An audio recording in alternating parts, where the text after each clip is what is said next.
मंगलम भगवान वीरो मंगलम गौतमो गणी मंगलम कुंद कुंदार्यो जैन धर्मोस्तु मंगलम सर्व मंगल मांगल्यम सर्व कल्याण कारकम प्रधानम सर्व धर्म।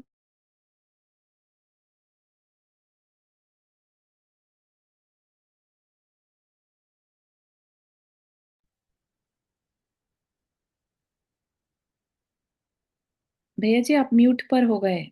आपका म्यूट हटा दीजिए।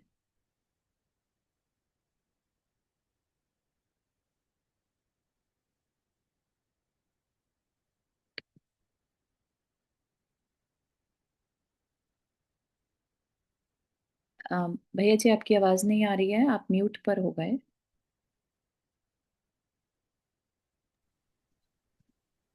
आवाज नहीं आ रही। अब आ रही है, बीच में म्यूट हो गया था।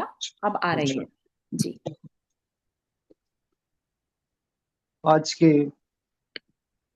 इस तृतीय सत्र में सभी भव्य जीव श्रावक जनों को सादर जय जिनेन्द्र। विगत दो मीटिंग्स से अपन अपने जीव द्रव्य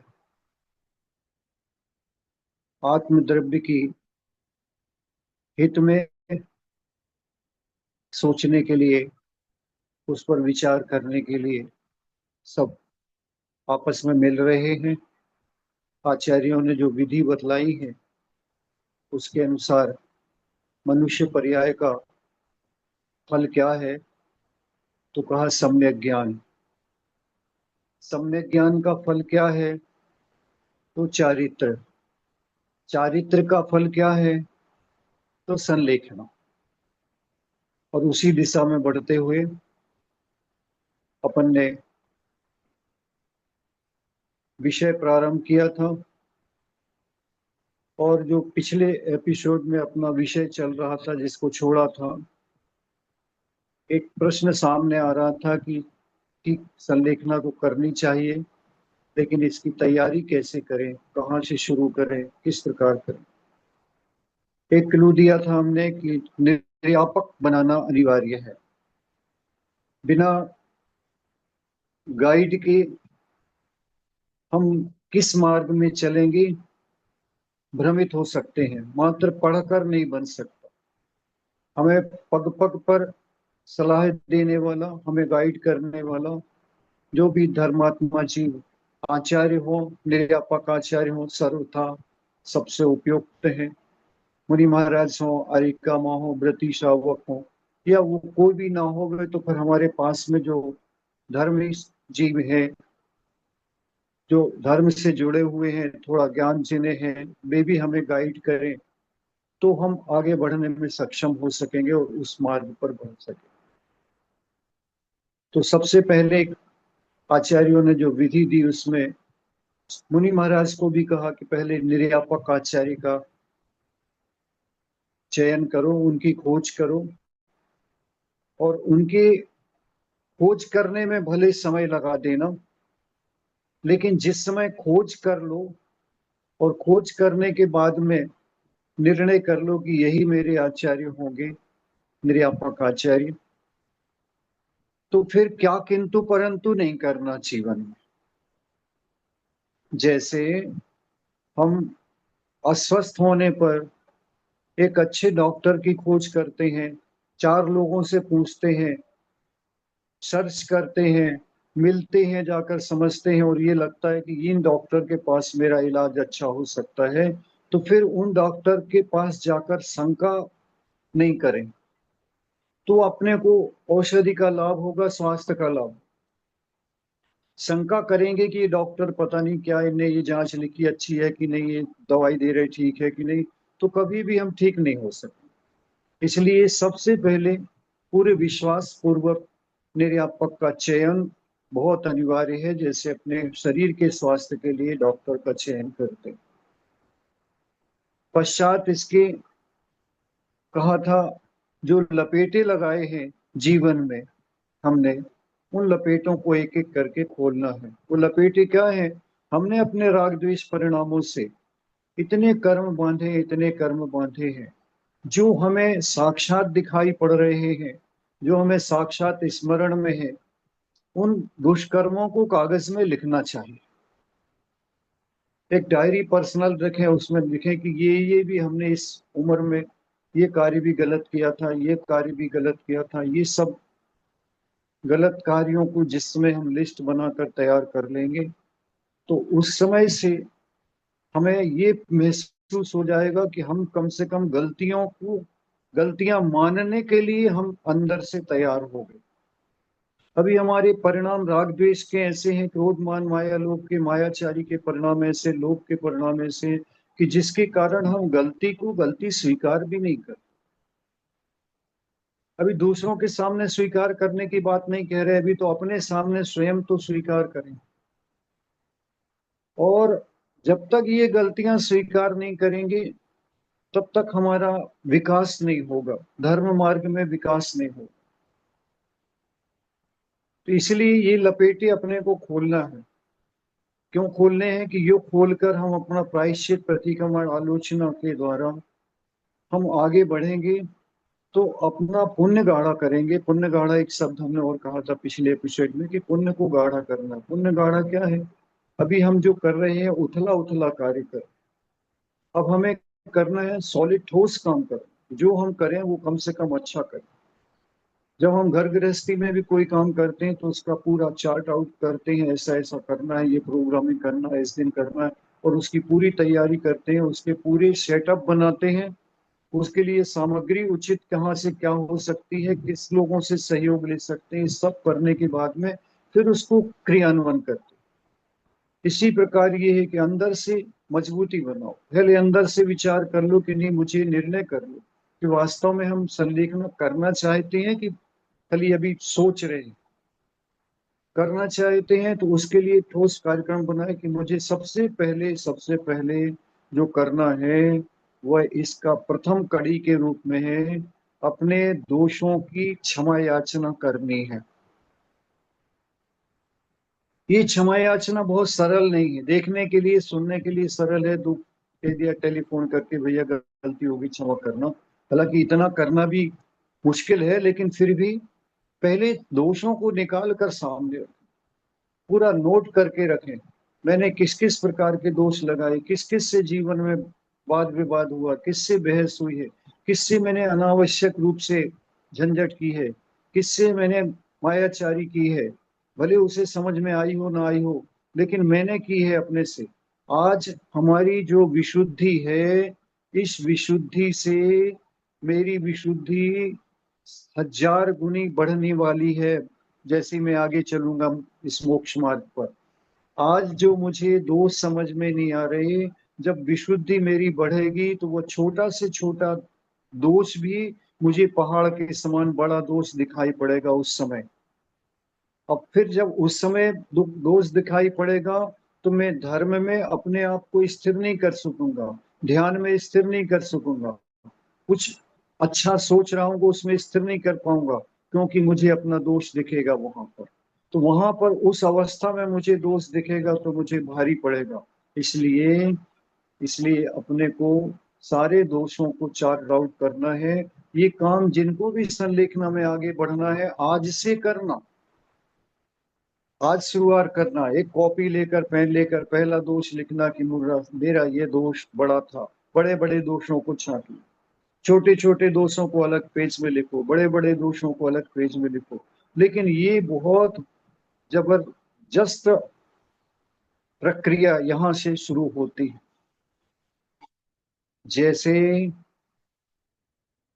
माँ के सामने किए हुए कार्यों के लिए छोटा सा बालक, माँ पूछती है कि बेटा इसको मारा है, इसको चोट पहुंचाई है, इस बालक से झगड़ा किया है?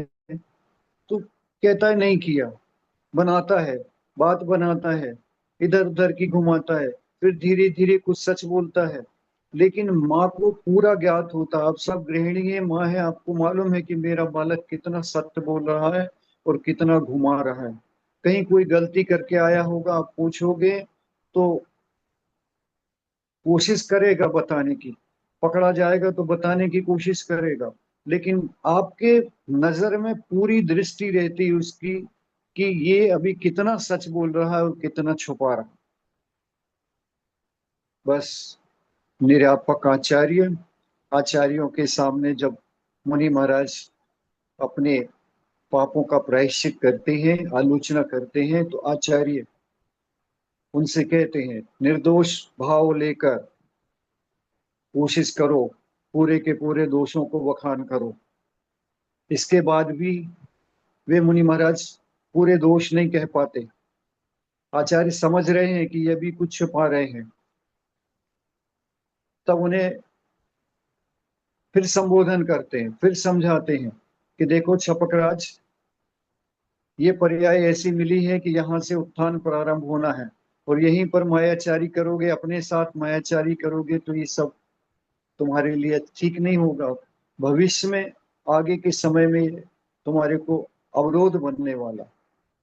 इसलिए बिना संकोच के जो जो भी दोष लगे हैं उनका पहले आलोचना करो, उनका प्रायश्चित करो। कई कई दिन तक आचार्य उन्हें आगे नहीं बढ़ाते, सिर्फ इसी बात को कहकर लौटा देते कि कल फिर आना और अपने दोषों का प्रायश्चित करना, क्योंकि आचार्य समझ रहे हैं माँ के समान ये अभी भी कुछ छिपा रहे हैं। उसके बाद भी जब स्पष्ट नहीं करते, तब फिर आचार्य को एक भरोसा दिलाना पड़ता है। वो भरोसा बहुत गजब का है। हे छपकराज, विश्वास करो, मैं शपथ पूर्वक कहता हूं। कौन बोल रहे हैं? निर्यापक आचार्य। मैं शपथ पूर्वक कहता हूं कि जो दोष तुम हमारे कान में दोगे वे संसार में तीसरे कान में नहीं जाएंगे। मैं जितने भी तुम्हारे दोष हैं उन सारे दोषों को मैं आत्मसात कर लूंगा। किसी के पास में किसी को भी खबर इन दोषों की नहीं होगी, ये दृढ़ विश्वास करो। तब वह शपथ धीरे धीरे खुलता है। उसे ये लग जाता है कि मैं जो दोष कहूंगा वो आचार्य अपने तक सीमित रखेंगे, क्योंकि उसे ये लगता है कि मैं अपने इस अवस्था में अपने दोषों को कहूंगा, और अगर इनका प्रचार हो गया, प्रसार हो गया, तो मैं कैसे मुंह दिखाऊंगा सबके सामने। उसे अभी भी ये चिंता लगी रहती है। और जो निर्भीक निर्भय होकर करता है कि कोई बात नहीं, दोष तो हुए हैं, अब इनको छुपाना क्यों, छुपाकर मैं क्या करूंगा, छुपाऊंगा, रखूंगा तो ये विष उत्पन्न करेंगे, मेरे आत्मा में विष उत्पन्न करेंगे, मेरे स्वभाव में मुझे गलत दिशा में ले जाएंगे। एक वस्तु छिपाऊंगा तो उसके पीछे चार और छिपाना पड़ेगा। तो नहीं, निर्भीक निर्भय होकर सारे दोष आचार्य के सामने पूरा पट्टा खोल कर रख देता। वहां पर आचार्य लिख रहे हैं, उस जीव भव्य जीव ने अपना हितैषी समझकर निर्यापक आचार्य के सामने समस्त दोषों को खोल दिया। अब यदि कहीं भूल से भी निर्यापक आचार्य वो दोष किसी तीसरे कान में पहुंचाते हैं तो इसके लिए आचार्य दोषी हैं। आचार्य का बहुत बड़ा दोष है ये। इस प्रकार जानकर अपने को भी सारे दोषों को उसी विधि से निकालकर, ऐसा कोई मनुष्य नहीं है जिसमें जीवन में दोष ना किए हो। अभी आज कम समझ में आ रहे होंगे कि ऐसा तो चलता है घर गृहस्थी में, नहीं चलता नहीं है, उसको निकालना है। क्योंकि कील जब तक फंसी रहेगी जब तक हमको चलने में बाधा होगी। इसलिए वह दोष संबंधी कील हमें अपने जीवन से निकालना है। जो आपके प्रश्न आ रहे हैं कि कैसे बढ़े आगे, क्या करें, ये सारा उसी का उत्तर दे रहे हैं हम। आप एक एपिसोड में भी हम पूरे प्रश्नों के उत्तर दे सकते हैं, उन्हें आपको पूरी विधि कह सकते हैं, लेकिन हम ये चाह रहे हैं कि उस विधि का एक एक कार्य का डिटेल से अपन चर्चा कर लेंगे तो जीवन में वो निकलती हुई चली जाएगी, भले हमें विधि, पूरी विधि 10 एपिसोड में समझ में आवे। लेकिन धीरे धीरे करके तो ये क्षमा याचना करने की जो विधि प्रथम है, यहाँ से शुरू होगा, यहाँ से शुरू होगा। और इस विधि में अपने को आगे बढ़ना ही है। आगे बढ़कर अपने को आज से शुरू करना है कि मेरे दोष कहाँ से कौन से हुए, और उन दोषों को लिखते हुए, भले अपने जीवन साथी से हुए हों, भले अपने बेटे से हुए हों, माँ से हुए हों, पिता से हुए हों, शत्रु से हुए हों, मित्र से हुए हों, किसी के प्रति हमने मायाचारी किसी करी हो, किसी को छोटी सी वस्तु के लिए भी झूठ बोला हो, और यदि हमें स्मरण में आ रहा है, स्मरण करके अच्छे से करना है, और फिर वे सारे दोष लिखने के पश्चात उसमें से कौन से दोष हम तुरंत साक्षात क्षमा याचना कर लें, ऐसे मित्रों से, शत्रुओं से या अन्य परिचितों से या अपरिचितों को फोन से सूचित करें, फोन करके निवेदन करें, बहुत करुणामयी आवाज में करें, पश्चाताप की आवाज में करें। इस प्रकार की आवाज नहीं करें कि भैया अब मुझे लिखना लेना है, तो मैं क्षमा याचना करना एक विधि है, तो मैं आपसे क्षमा याचना कर रहा हूँ, ऐसा नहीं करना। हे श्रावक श्रेष्ठी, जीवन में हमारा आपका एक बार इस प्रकार का मनमुटाव हुआ था। मैं धर्म मार्ग में आगे बढ़ना चाहता हूँ, उसमें आपकी महती कृपा होगी कि आप हमें सहयोग प्रदान करेंगे, और उसके लिए वह जो दोष लगा था, मैं आपको निश्चल भाव से, बिना किसी छिपाव के साथ में, हृदय से, मन वचन काय से उसका उसकी उस दोष की क्षमा चाहता हूँ। आप श्रेष्ठ ही हैं, कृपया हमें क्षमा प्रदान करें। इतने पोलाइट शब्दों में आपके मन के शब्द जो निकलना चाहिए, मन से हृदय को छूते हुए, क्योंकि अब क्षमा याचना भी हम कर रहे हैं और छिपाव के साथ कर रहे हैं, तो एक मायाचारी पहले की थी, उसके ऊपर दूसरी मायाचारी फिर कर रहे हैं। ये निकलना चाहिए, हृदय साफ होना चाहिए।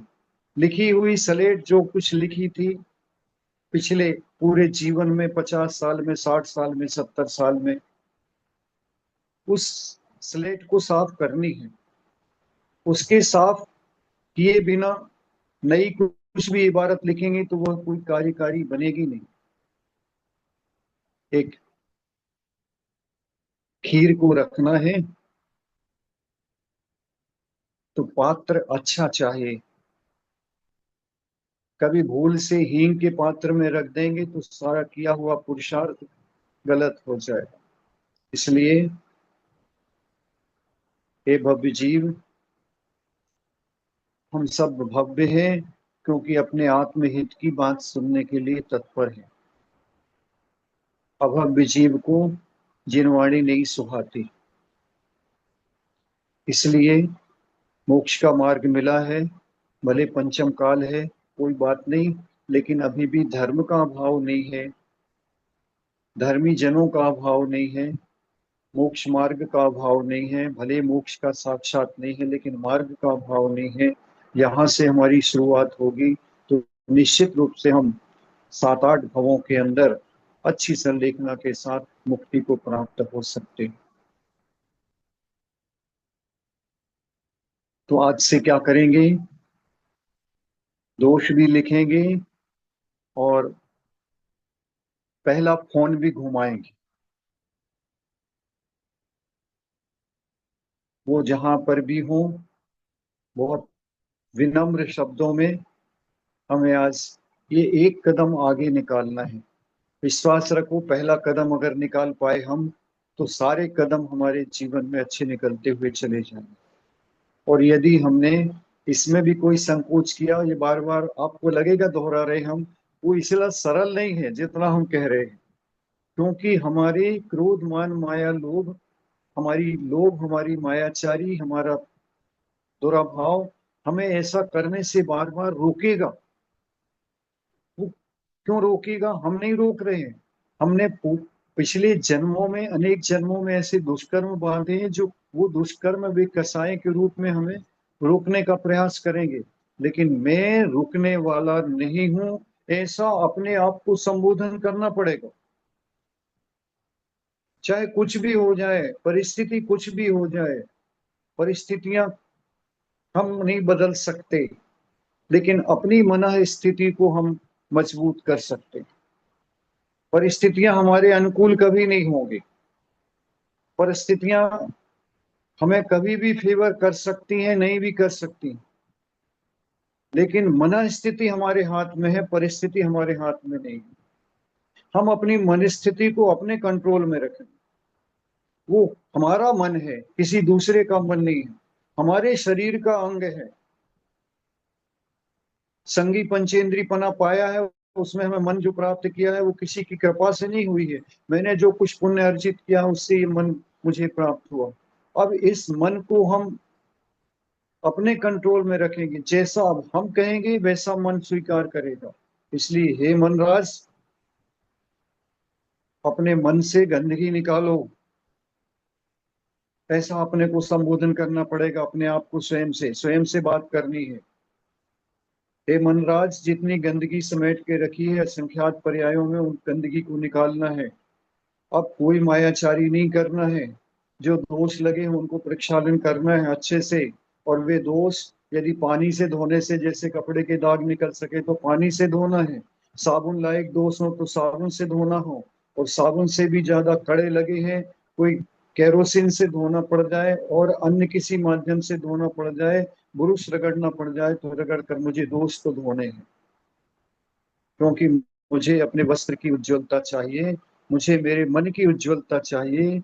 मैं गंदले रंगे हुए मन से भगवान की आराधना करूंगा तो मेरी आराधना सफल होगी नहीं। इसलिए मुझे अपनी आत्मा का हित करने के लिए मुझे अपनी आत्मा को निर्दोष करना है, उज्जवल करना है, स्वच्छ करना है। उसके लिए ये पहला कदम तो मुझे उठाना ही है। और विश्वास रखो, पहला उठ गया तो बाकी के उठते चले जाएंगे।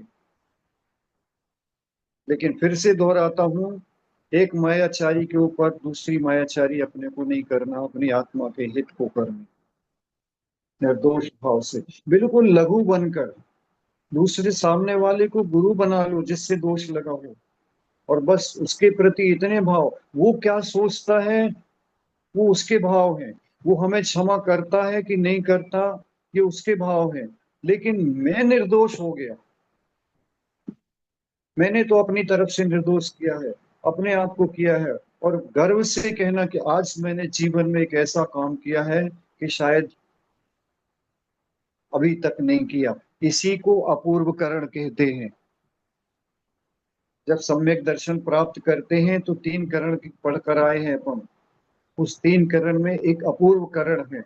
अपूर्व करण का मतलब ये है, पूर्व में नहीं किया है वो कार्य जो मैंने आज किया है, ये अपूर्व करण है। और ये हमें ऐसा अपूर्व करण, हमें वह क्षमा मुझे सम्यक दर्शन प्रकट कराने में कारण है।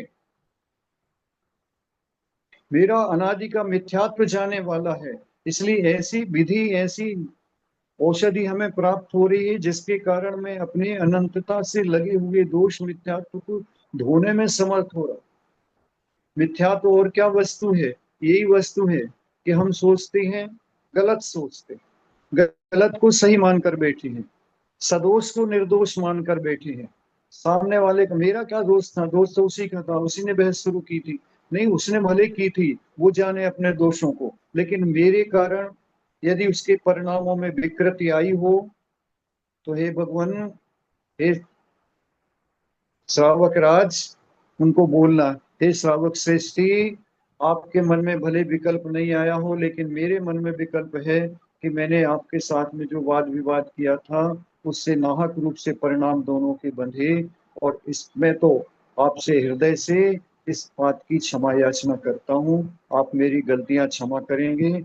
मैं छोटा हूँ, मैं लघु हूँ, अज्ञानी हूँ, मैं जानता नहीं कुछ भी। इसलिए मैं आपके सामने करबद्ध प्रार्थना करता हूँ कि आप मेरे ऊपर एक कृपा करो और मुझे क्षमा याचना करके मुझे इस ऋण से मुक्त करो। बात समझ में आ रही है क्या? बस प्रश्न और भी आए थे, जिसमें एक प्रश्न, अभ्यास कैसे करें, ये तो इसी का विषय चल रहा। एक प्रश्न आया था, कोई बुजुर्ग है, एकदम बूढ़े हो गए, शरीर भी ग्रस्त हो रहा है, कोई मापदंड है क्या कि मृत्यु उनकी निकट हो और संलेखना के लिए ले जाना चाहिए? हाँ, बहुत से चिन्ह हैं। और अगर आचार्य समंतभद्र स्वामी को सुनेंगे तो उन्होंने लिखा है, कारिका में आपने सबने पढ़ी होगी, उपसर्गे दुर्भिक्षे जरसी रुजायाम च निप्रतिकारे, एक शब्द विशेष पकड़ना उसमें, निप्रतिकारे। आकस्मिक उपसर्ग आ जाने पर, आकस्मिक दुर्भिक्ष पड़ जाने पर, या वर्तमान के जिस प्रकार के उपद्रव हैं उस प्रकार की कोई बीमारी आ जाने पर, कोरोना इत्यादि जैसा आ जाने पर, और कोई बीमारी आने पर, या बुढ़ापा आ जाने पर जिसका प्रतिकार संभव नहीं है, निप्रतिकारे, तब उस भव्य जीव को आगे बढ़ना चाहिए, संलेखना की तरफ आगे बढ़ना चाहिए। इसलिए वृद्धावस्था अपने आप में रोग है, जिसका प्रतिकार हम उसको पुनः जवान नहीं बना सकते, वह निरंतर निरंतर ह्रास को प्राप्त होगा। शरीर क्रश हो गया है, शरीर आगे बढ़ रहा है, तो निश्चित मानो कोई क्रश शरीर अब फिर से स्वस्थ नहीं हो सकता, फिर से जवानी के शरीर नहीं हो सकता। इसलिए ये डाउन वर्क जब हमारा चालू है तो हमें तैयारी करना चाहिए, और उस तैयारी के लिए ही अपन ये है, सबसे पहले क्षमा याचना करें, आगे बढ़े, संयमी जीवन बिताना है, व्रती जीवन बिताना है। व्रती जीवन बिताए बिना, व्रती बने बिना असंख्यात गुण कर्मों की निर्जरा हम कर नहीं सकते। छोड़े मोड़े कर्मों की निर्जरा करेंगे उससे काम बन नहीं सकता, क्योंकि बांधे अनंत पर्यायों में अनंत अनंत कर्म बंधे हैं। उन कर्मों को फुलझड़ी के जैसे फूलेंगे, निकलती हैं फुलझड़ी में से, ऐसे कर्म को झड़ाना हमको असंख्यात गुणी कर्मों की निर्जरा करना पड़ेगी। और वे कर्म की निर्जरा हम इतनी कर सकते हैं कि हो सकता है कोई जीव अंतर मुहूर्त में भी 1 घंटे 2 घंटे 4 घंटे में भी, एक दिन में भी इतनी निर्जरा कर सकता है कि पुराने असंख्यात बंधे हुए जन्मों के कर्मों को क्षण में विलीन कर सकता है। ये हमारे परिणामों की शुद्धि के ऊपर निश्चित कर, हमारे मन की पवित्रता के ऊपर करता है, हमारे भावों की निर्मलता पर करता है। इसी निर्मलता को पाने के लिए हम संयमी जीवन बिताते हैं।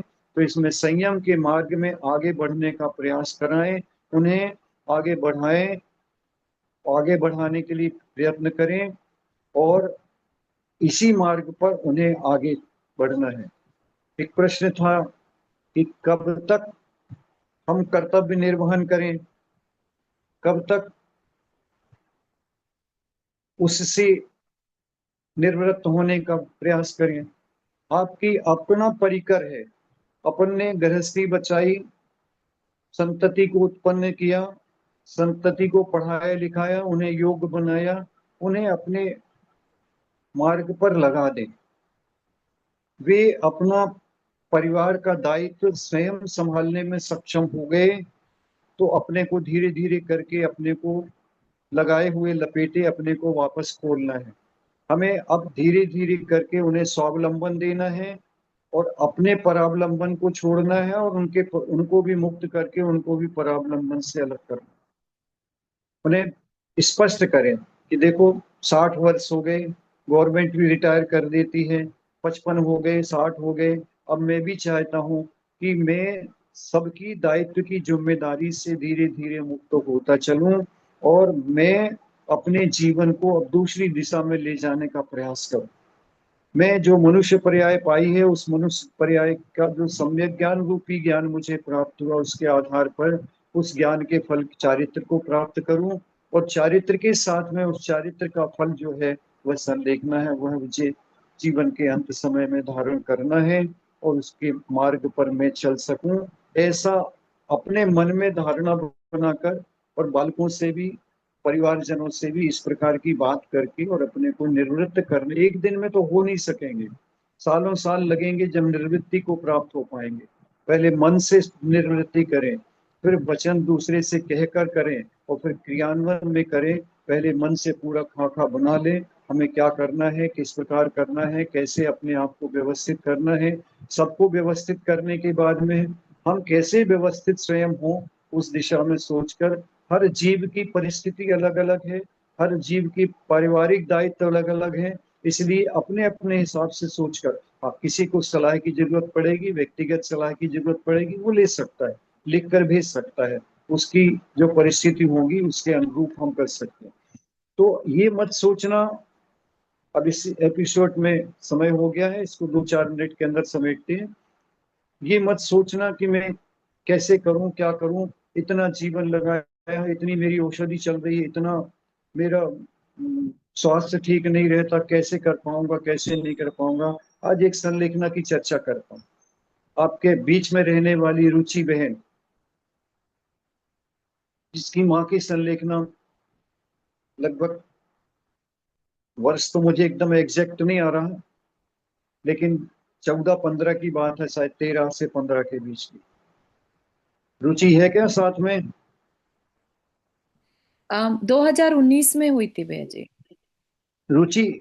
रुचि अच्छा, शायद नहीं है, उनके हस्बैंड है पर। सागर पर हुई थी, सागर में। अ, प्रदीप जी आप बोलना चाहेंगे? हाँ हाँ भैया जी, सागर में हुई थी और 2016 की बात। हाँ, ठीक है। ये संलेखना के लिए जब ये सागर लाए, परिवारजनों ने बहुत कोशिश करी और माता जी के पास सागर में थी, और 1 महीना करीब हो गया, माता जी की खबर आ रही थी और मैं थोड़ा लेट पहुंच पाया। मैं माता जी को बार बार कह रहा था कि आप पहले उनकी औषधि तो छुड़ा दो, फिर मैं आ जाता हूँ। माता जी कहने लगी उनकी औषधि इतनी है कि हम छुड़ाने का साहस नहीं कर पाए। माता जी ने हमको स्पष्ट कहा। मैं पहुंचा, देखा, भैया से बात करी, समंत्रभद्र भैया से। भैया बोला कि कुल मिलाकर 24 दवाइयां चलती सुबह से शाम तक, कोई ऐसी बीमारी नहीं है जिसकी दवाई नहीं चल रही।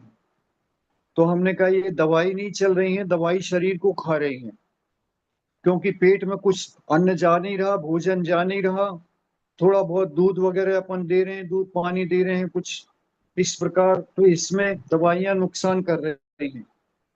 तो यदि हिम्मत साहस हो, बोले नहीं पूरी साहस है, आप तो जो बोलोगे सो करेंगे। हमने कहा अपन दवाइयों से अब लाएगी संलेखना के लिए, और मरण निश्चित है, महीने में हो, 2 महीने में हो, 4 महीने में हो, तो फिर अपन उसका विकल्प छोड़ दें। अगर अंदर से कोई विकल्प नहीं है तो बोले हमको कोई विकल्प नहीं है, परिजनों को कोई विकल्प नहीं है। उसने, रुचि ने भी कहा कोई दिक्कत नहीं, आप तो कराएं। और पहले दिन हमने साहस करके 12 दवाइयां बंद कराई, और दूसरे दिन 12 दवाइयां बंद कराई। 2 दिन के अंदर 24 टैबलेट्स और जो भी दवाइयां दे रहे थे, सारी दवाइयां, उसमें इंजेक्शन भी थे एक आध, वो सब बंद हो गए, टोटल बंद 2 दिन के। और 1-2 दिन के अंदर उनकी तबीयत में इतना आनंद हुआ कि भैया ने कहा कि दिन भर सुस्त पड़ी रहती थी, दिन भर बेहोशी पड़ी रहती थी, अब तो देखो चैतन्य है, सुन रही है अच्छे से, प्रसन्नता है, सब कुछ है। हाँ, डॉक्टर भी अपने पेशे के हिसाब से मरीज को बहुत ज्यादा तकलीफ ना हो उस हिसाब से कुछ ऐसी दवाइयां खिलाते हैं जिसमें मरीज पूरे सुस्त निद्रा में रहता है। ये दवाइयां दूर हो जाने से उनकी चेतना पूरी रही, 24 घंटे चेतना में रहती। उससे विकास प्रारंभ हो, उससे विकास प्रारंभ हुआ, उससे उनके मन में सुनने की भावना हुई, समझने की हुई। जो शरीर की स्थिति थी, तकलीफ, वेदना, वो सब स्पष्ट दिखाई पड़ने लगी, और उसके उपचार की व्यवस्था होने लगी। मानसिक उपचार भी किया जा रहा, शारीरिक उपचार भी किया जा रहा। माता जी भी उनको सावधान कर रही, और जीव भव जीव का इतना पुण्य, इतना छोड़ने से, आजीवन के लिए दवाई छोड़ने से, संकल्प करने से ऐसा पुण्य प्रस्फुटित हुआ कि फिर आगे बढ़ते चले गए। इसके बाद में भाग्योदय पर जब लेके गए, दोबारा हम फिर गए वहां पर, तो फिर हमने अकस्मात में महाराज जी का आना हो गया प्रशांत सागर जी को। मैंने महाराज जी के पास प्रशांत सागर जी, निर्भीक सागर जी को मैंने निवेदन किया, महाराज ऐसी ऐसी बात है और जीव को आगे बढ़ाना है, तो आप आज व्रती जीवन इन्हें प्रदान करें, 2 प्रतिमा के व्रत इन्हें प्रदान करें।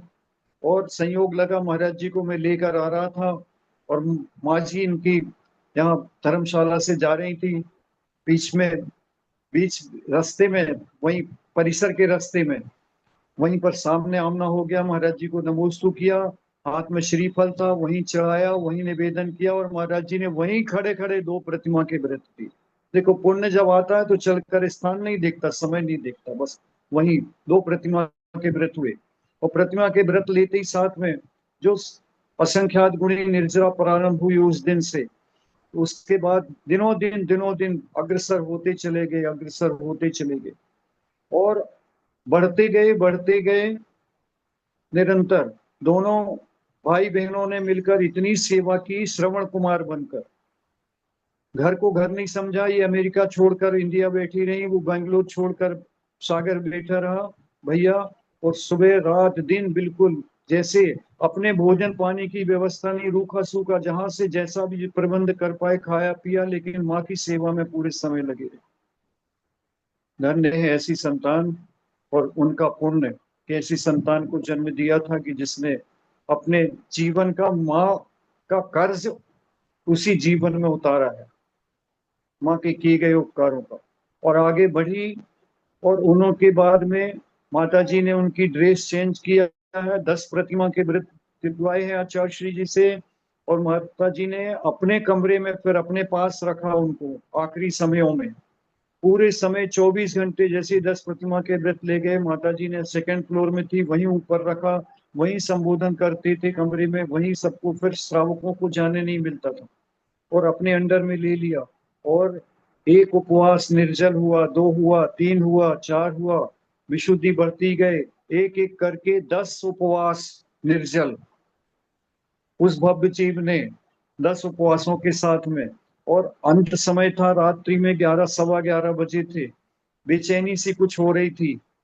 माता जी की तरफ से हमारे पास कॉल आया, बहन ने कॉल किया, ब्रह्मचारिणी दीदी ने, कि भैया देखो थोड़ा कैसा है इनका। और हमने उनको कहा, हाँ माँ जी सावधान हो, क्या कर रहे हो, क्यों विचलित हो रहे हो, देखो शरीर छूटेगा और क्या होगा। ऐसा करके हमने 4-6 वाक्य बोले तो उनको लगा कि मैं पहुंच गया हूँ, आवाज पहचानी से दिखी। तो एकदम सुस्त पड़ी थी, तो एकदम आंख खोलकर देखने लगी, घुमाकर चेहरा चारों तरफ कि हम कहाँ हैं। और आवाज सुनी, हमने कहा हम आपके पास कमरे में हैं, क्योंकि माता जी हैं इसलिए हम इस कमरे में रात्रि में नहीं आ सकते, हम आपको यहीं से बोल रहे हैं। ऐसा करके संबोधन किया और माता जी ने संबोधन करती रही। और वो जो जब हम उससे जुड़े उसके 20 से 25 मिनट के अंदर उनका बहुत शांति के साथ में सुनते हुए माता जी की गोद में सिर रखा हुआ देह का परित्याग किया। ऐसा बहुत दुर्लभ है, लेकिन ऐसे व्यक्ति का भी दुर्लभ नहीं है कि जो देखो जीवन में 24 गोली दवाई चल रही थी, कुछ नहीं, सब प्रकार के रोग और सब प्रकार की दवाइयां, उसने भी अपने अंतिम के 2-3 महीने इतना पुरुषार्थ करके, उस 2.5-3 महीने लगभग समय लगा होगा उसके अंदर अपनी यात्रा को बहुत अच्छे से निर्वहन करके। हम सबके अंदर शक्ति है, बस शक्ति का उपयोग करें। और उसके लिए एक क्लू पहले दिया था आपके, अनावश्यक निकालें जीवन से, आवश्यक को जरूर रखें अपने पास में, लेकिन अनावश्यक मेरे जीवन में जो है उसके लिए मेरे पास समय नहीं है, क्योंकि मैं अब थोड़े से समय के लिए बचा हूं, मेरी आयु भी थोड़ी बची है, किसी की 20 साल, किसी की 30 साल, किसी की 10 साल, किसी की 5 साल, 1 साल, 2 साल। तो उस का एक एक पल का सदुपयोग करना है, आवश्यकों के लिए सदुपयोग करना है, अनावश्यकों के लिए कोई स्थान नहीं है जीवन में। ऐसा विचार करके हम एक कदम और आगे बढ़ाएंगे। जो आज आपको होमवर्क दिया है, उस होमवर्क को फिर से, इसको, ये रिकॉर्ड हो रहा होगा, फिर से सुनकर और फिर में इसे एप्लीकेबल करेंगे जीवन में, तो निश्चित रूप से हमारा जीवन धन्य होगा और हम अपने पापों को प्रक्षालित करके, अपने पुण्य को गाढ़ा करके और इस प्रकार के अवसरों को पा सकेंगे आज इस एपिसोड में आज इतना ही। आगे के एपिसोड में फिर एक नई बात लेकर, एक अगला कदम लेकर हम आपके सामने अगले हफ्ते फिर उपस्थित होंगे। सभी को सादर जय जिनेंद्र, जय जिनेंद्र, जय जिनेंद्र। जय जिनेंद्र, जय जिनेंद्र, जय जिनेंद्र, जय जिनेंद्र। वंदना वंदना जी भैया जी, वंदना भैया जी, वंदना हाँ, भैया जी, हाँ। वंदना वंदना वंदना। भैया जी और सभी अच्छा लग रहा है सबको? वंदना वंदना मात हाँ हाँ, भैया जी, बहुत अच्छा। अच्छा लग रहा है, समझ में आ रहा है? बहुत अच्छे से भैया जी। आज का होमवर्क रिपीट कर दें भैया जी, सबको बड़े और छोटे दोस्तों को दोष लिखना है, लिखना है। अपने दोस्तों को लिखना है अलग अलग, हाँ। छोटे बड़े। बिल्कुल होमवर्क है आज का। इसको फिर से एपिसोड सुनना हो तो सुन के, और होमवर्क आज से शुरू करना है। एक डायरी रखो और अपने दोषों को लिखना प्रारंभ करो आज से। और वो दोष पहले लिखना प्रारंभ करो, हफ्ता 10 दिन पहले लिख लो।